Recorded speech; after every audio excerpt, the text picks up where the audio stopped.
sin. Do you hear us? A generation ago, we fled the crumbling British Empire as the world froze around us.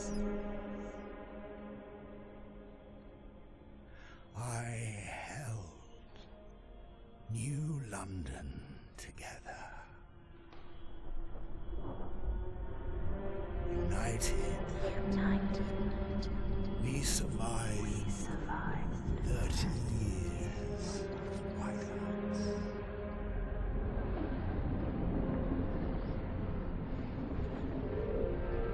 But the world around us is dead. Empty. Right for taking.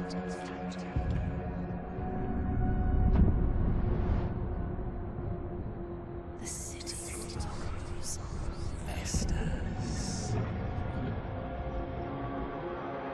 Merely surviving is not enough.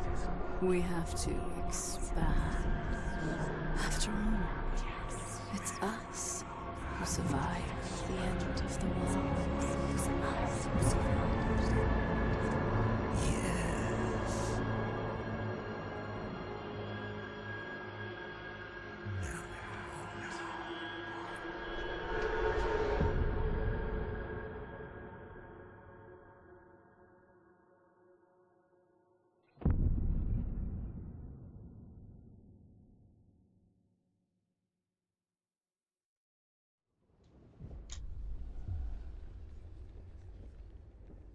Hello and welcome to FrostPunk 2. We're currently playing the Wanderer's Prologue. We've been roaming the frozen desert for years. Many of us do not remember a world before the Great Frost. Now another whiteout is coming, and again we've reached the old machine. Again, we will rely on its furnace to provide heat through the storm. In the past, we always made sure there was enough supplies for the next whiteout. But our numbers have grown throughout the years. Providing for everyone is getting harder and harder. We must survive. Ooh, I'm excited.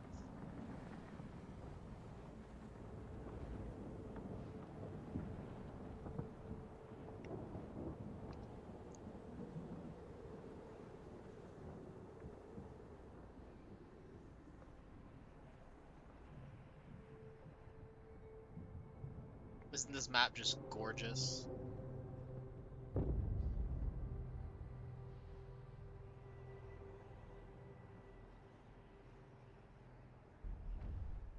Fight the cold. The old dreadnought remains in pieces under layers of snow, but the scattered wagons still have resources inside. First, we must break ice to reach one of the old wagons and construct an extraction district to use it.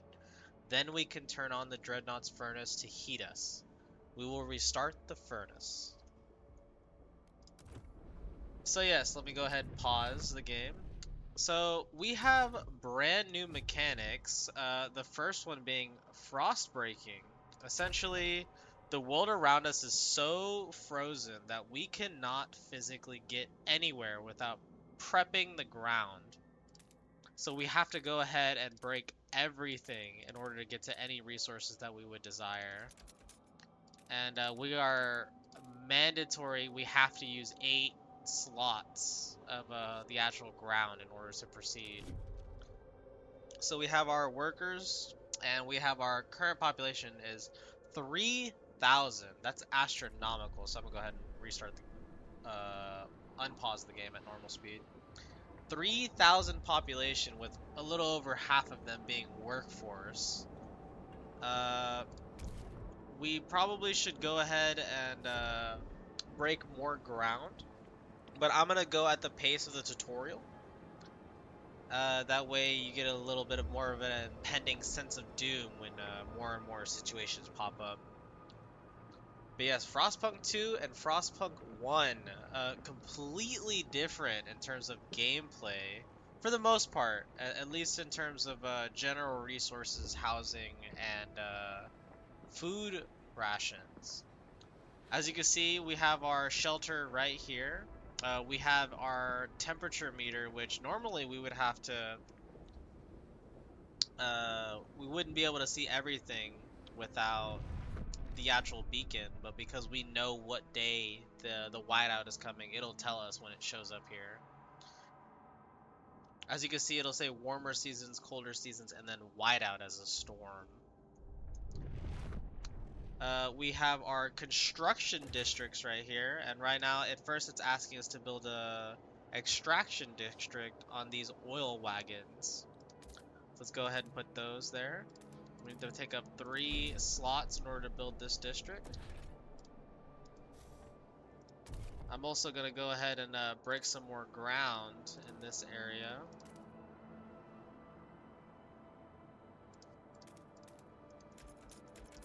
A little bit too much.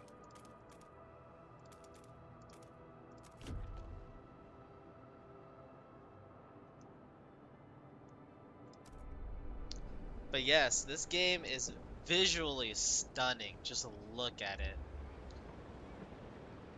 That's our actual generator, the Dreadnought Wreck.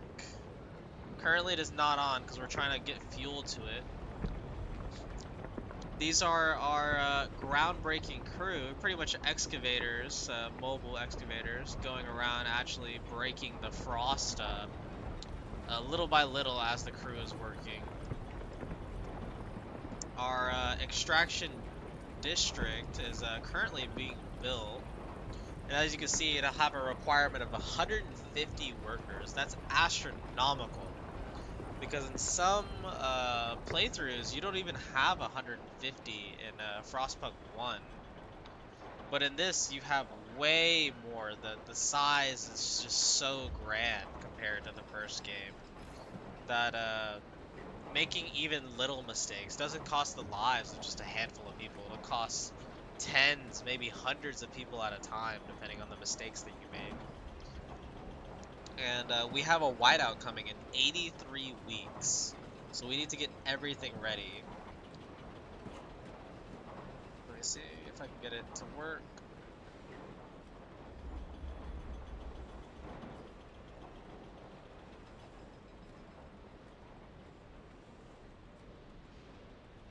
It's not letting me show it because it keeps showing the time first.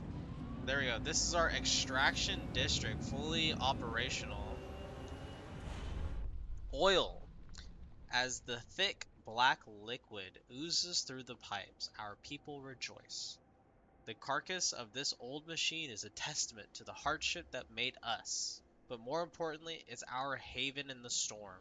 It has allowed us to weather many whiteouts, and it will do so again.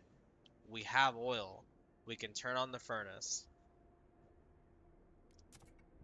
And that little dialogue right there was basically just telling you how to turn on the furnace. So we'll click on the actual Dreadnought, go to generator, and put generator on. And as you can see, it'll say output 40 heat.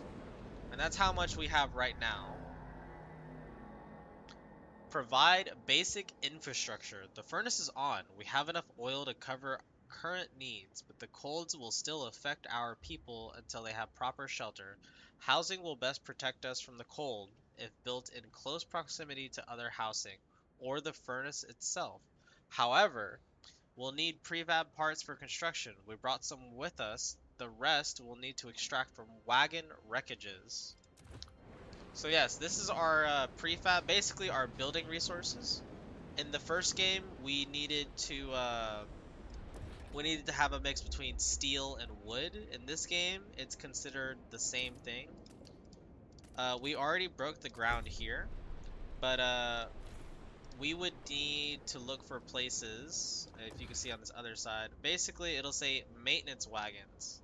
We'll look for places like these in order to extract prefab resources. So we no longer have to manage between 1 or 2 resources at a time. We only have to manage between 1. But that 1 will run out very quickly if we don't manage everything. We're gonna go ahead and get this other oil wagon ready.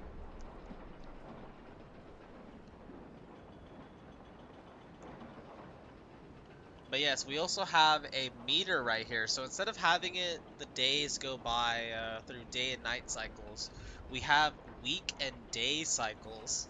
So each day is approximately, at least at normal speed, would be around 5 seconds. So within 5 seconds, a whole day passes, which is just extreme speed. Like it's unfathomable to actually go through the process and think how fast that is.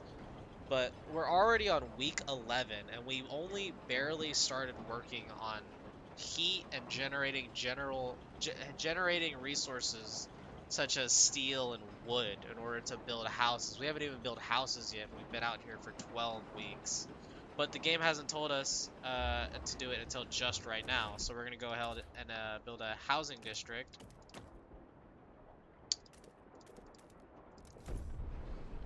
And it says we need 2. So right now we're going to go ahead and build this other set right here.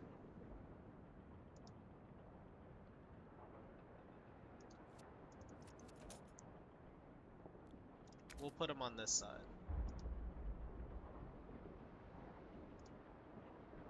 Oh, we don't have the space on that side.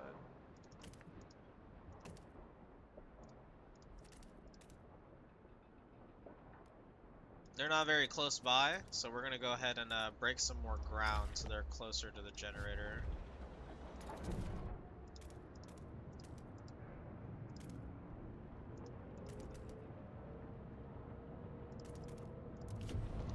It is going to take some time, but our people will be okay for now, at least for now. But as you can see, we're really close to getting to the colder season, so the temperature is going to drop significantly. And if we don't get this house up pretty quickly, we will be in a really bad spot. We also have our new people. What would you say this? This is our communities. There we go. We would call this communities. And this will tell our people basically what we would want them to do, if we would want them to make decisions and stuff like that. People are already getting sick, which is a problem, because we don't quite have housing yet, even though we have the generator up. But we just broke more grounds. We're going to go ahead and put more people next to the generator. As close as we can get them. And once we get our housing districts up and running, we'll be able to start focusing on food because people will have a place to sleep and eat. Right now, we have no food. We have scraps, which is basically our food in this game. We no longer just have raw food and cooked food. It's just general scraps. So we don't have to worry about that anymore. But currently we have no food production resources. I'm going to speed up the game just a little bit to expedite the process. We also don't have to worry about heat so long as this marker is gray. That means all of their needs for heat is being met. As you can see, we have 70 oil available because we are generating a surplus. Gain access to food. We have established some heat and shelter for our people. We must now turn our attention to the incoming whiteout. First, we must frostbreak to a small patch of fertile soil suitable for growing food. Then we must store it in easily accessible depots. We must move quickly so no one starves. So yes, now it's giving us the quest for food, which we already know where it's at. There's one fertile soil here, here, and over here. And just like the other game, these resources can run out. So if we're not careful, we will not have what we need for later. So obviously we're going to need lots of food. This many people, one growing area, that's not going to be nearly enough, which we'll find out in a minute. But for right now, we're just going to go ahead and build the one. And we're going to break ground to these other resources in the meantime to pre-prep the incoming missions. And as you can see, we have 2 people that are sick, and they are not going to work until they're better. And getting sick in this game is detrimental because in Frostpunk 1, you could not have anybody working, or you could not have anybody working if they were gravely sick. But if they were just had a minor illness or they were severely sick, they would still work, but their health would start deteriorating even faster. Let's go ahead and put up a food district.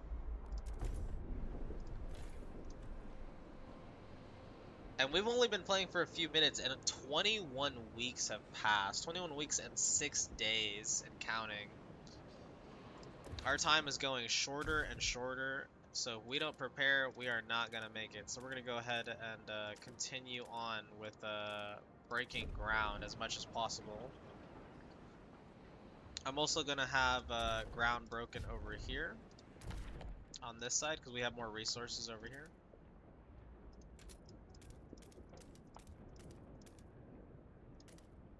We have plenty of people available to work, so we're just going to go ahead and take advantage of that. We still have 500 people ready to work, but we don't have much resources on this side, so we're just going to go ahead and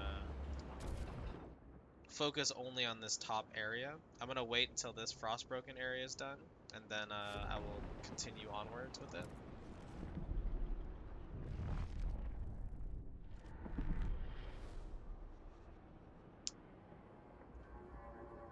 Yeah, just look at our little city. Right now we only have like tents and huts. These look like hunters' huts from the other in the other game. Some of them are houses. It's kind of strange. I guess these are like little community areas. Prepare for the whiteout. We secured our immediate survival. Now we have to stockpile as much food as we can before the whiteout forces us to take shelter. To do that, we need to produce more food than our current demand. We must be ready. So yes, we finally have our food district ready. But as you can see, with 3,000 people available, we need to stockpile 40,000 scrap rations. And we only have 240, which is not nearly enough. So we're definitely going to have to build more food districts. Right now, we're not even stockpiling food, which means we are -8 per day. This is per day available in order to stock for food. So we need to have at least one more district to even start stocking food. And this is producing 45 per day. And this also has a resource limit, 66 weeks total of food within it. We also have access to our emergency ships, but we're not gonna do that just yet. We're gonna start building these other food districts, at least as much as we can.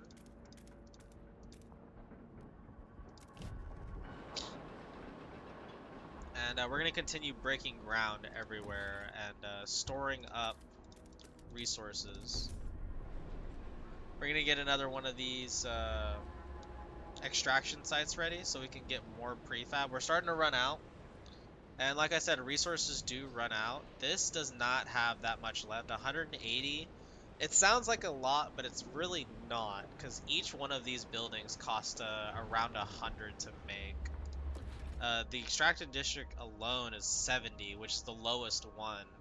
But the food district, the housing district, and our food stockpiles, which we're not going to build just yet, this is 80 prefab. So we're definitely going to need a lot later on. But even at 60 weeks, we've been here for 30 weeks and 1 day. We still don't have enough resources to even get started. Just now, on day 3 of week 30, we're just now stockpiling 37 food per day. And that's 153 weeks to stockpile what we would need, which is not nearly enough. So we definitely need to get more food districts ready. But we already pre-prepped this area, and we have a lot more to go. Hold on. Finale Ken, 42, Gardener. pouring sands in his hands. We've been here so many times. The soil is depleting. A couple more and there will be no point in erecting the hothouse. There will be nothing to grow food on. And the yield is so low, either we pull emergency shifts or tighten our belts. Otherwise, there might not be enough for everyone. And every time we see this black text, this basically gives us options that we could do. We have the option to do, but we don't have to do. We might not be able to fill our food stockpiles without exceptional measures. Consider asking the wanderers to tighten their belts or instill emergency shifts in the food districts. And this is what I was talking about. We have the option to enact an emergency shift, or we can go into our community tab and ask our wanderers to basically weather the storm. They're going to be hungry, but we can stockpile more food, which to me is worth it. And once they realize that this will help overall, they will allow us to do this with no problem. So we're going to go ahead and give them restricted rations.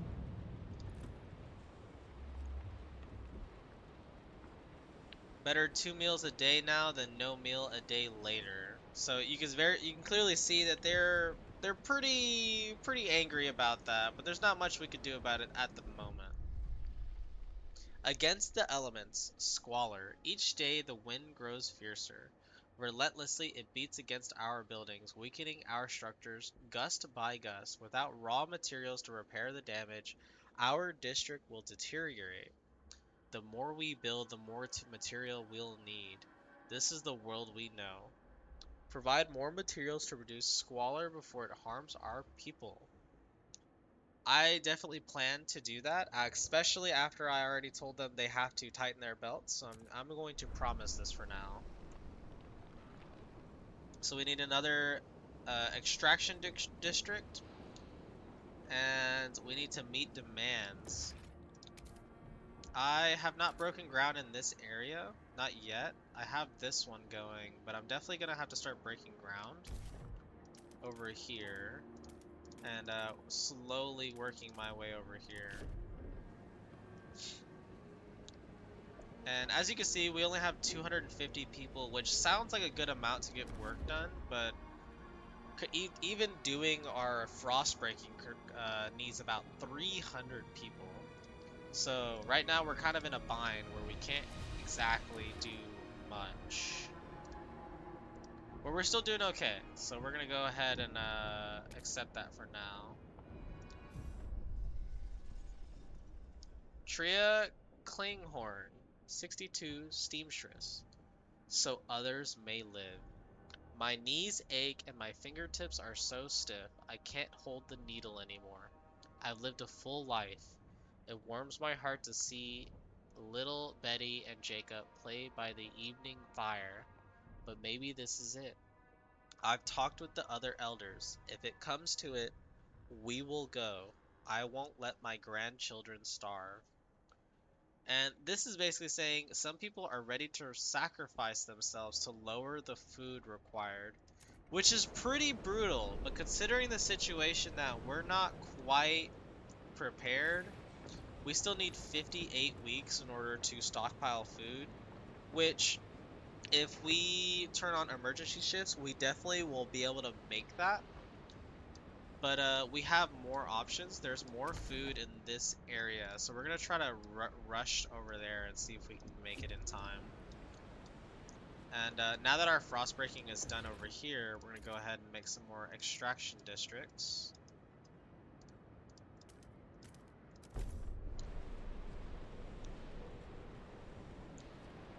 We still have plenty of time, 52 weeks. Even then, even at a normal speed, it's still going to be quite a decent amount of time.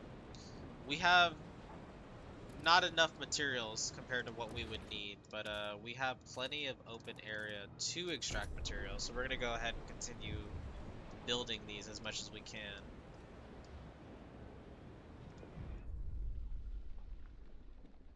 Aiden Fincham, 47, elder, shocked at the sight of seals. Seals, I can't believe my eyes. We haven't seen them since before the Great Frost. How did they survive?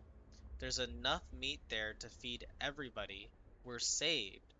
But should we slay them if the Lord spared them from the end of the world too?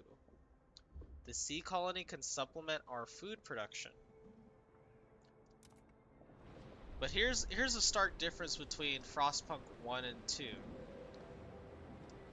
Frostpunk 2 actually gives us the people's insight before we have to make decisions. And in Frostpunk 1, they would just demand for us to make decisions right then and there. But in Frostpunk 2, they actually give us plenty of time to make decisions days in advance where we don't even need to do anything quite yet.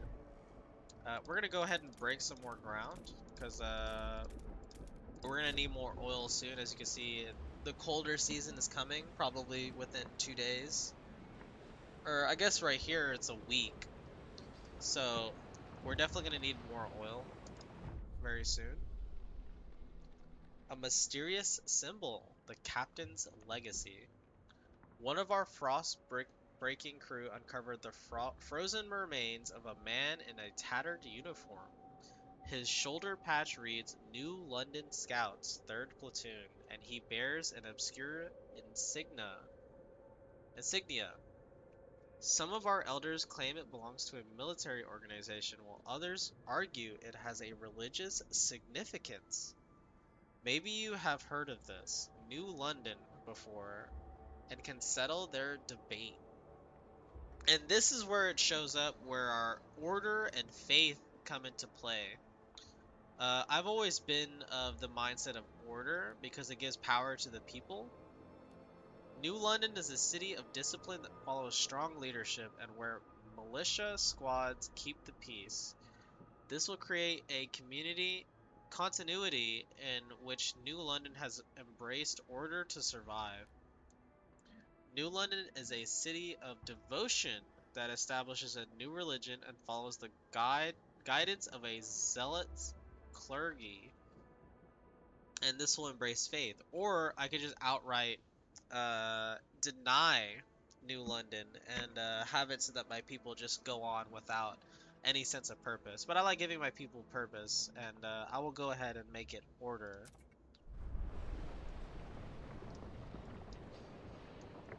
Now I haven't figured out what that does quite yet, but that might be what comes into play later on. So I'm just gonna go ahead and accept order because I've always liked the order tree whenever it does pop up. We still need a good amount of resources, and this extraction district is now gone. Good work. We are now gathering enough material to maintain our district. Time to focus on stockpiling food for the whiteout. Okay.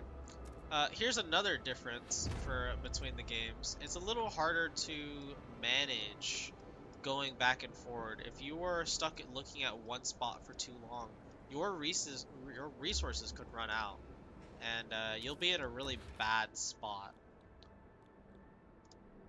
We're gonna go ahead and continue extracting in this direction. That's not what I wanted to do.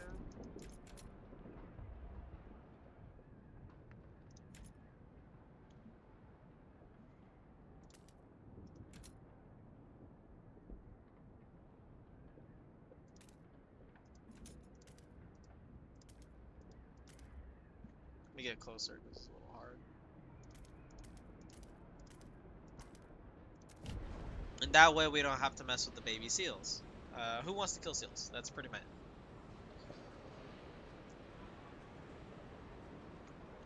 But yes, our community right now, even though we asked them to tighten their belts, we still are at a neutral standing with the Wanderers community. So right now we're in a good spot. We're not pissing anybody off. We still have options for our resources and food. We want to try to not enact an emergency shift purely for the sake of our people. We definitely want to make it so that everybody is in a great spot mentally. because the better are the mindsets of our people, the more they can do. Okay, now we have our final food district available. So now we're not going to have to worry about food. And we're also going to go ahead and build another extraction district. So we'll have plenty of oil for when the temperature drops. I don't think we're quite going to make it, but it's going to be really close. Food depots. Preserving food for the whiteout. Our stores are almost full of food, but we still need more for the whiteout. We need to secure depots that can house our rations during the months of the whiteout. Okay. We're definitely gonna have plenty of food available. And if you go right here to construction hubs on the bottom right, you can see that we don't have enough workforce for our construction. That's because they're currently building right now. But when they're done building, they'll be available. We'll have them. We'll have a couple people come off of what they're doing, and we'll go ahead and have them build the storehouse because we don't need them to stay there. We only need them to. I'm sorry. We only need them to actually build the storehouses. But we are gonna need the resources for them, and this costs 80 prefab, and we're gonna need at least 2 or 3 of them. So we're gonna go ahead and let them finish up. We'll speed up the clock just a little bit. It is cold, so we're gonna have to take our people away from our actual extraction district, but we can take our people away like this. So right now this is turned off, and it does give us people available for construction. Like I said, we're gonna need at least 2 of them. They're gonna do it one at a time, and we're gonna put them right next to each other.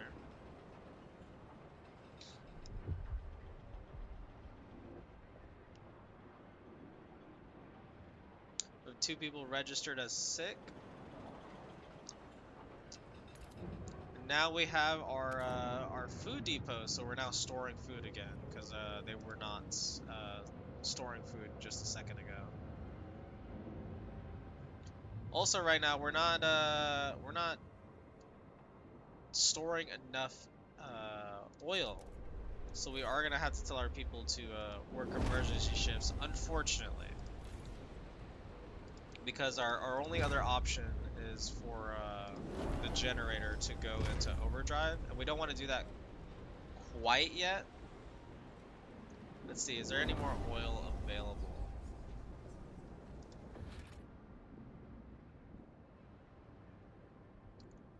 No, there is not. So I think we're in a predicament where we are forced to actually turn on the overdrive, and this will make it so that we can stockpile some oil. But that does raise the stress of our generator. Another difference between FrostPunk 2 and FrostPunk 1. In FrostPunk 1, within two or 3 days, the generator would already be at its breaking point. The whiteout draws near. People in the camp are getting tense. They worry we won't gather enough food in time. Our hunters blame us for ignoring the seal colony and claiming that would have been able to provide enough food for everyone. It's too late for that now. Many elders have volunteered to walk into the Frostland rather than be a burden on our resources. Their sacrifice would significantly reduce rations we need for the whiteout. What should we do? The whiteout will arrive in 34 weeks. We currently have stockpiled 1,726 out of 40,000. We'll make it. We're definitely gonna make it. We will gather enough food in time. But it's really extreme that we have the option to let our elders go. But in this Frostland, uh, these are the sacrifices people need to make sometimes. But not us. We will make it.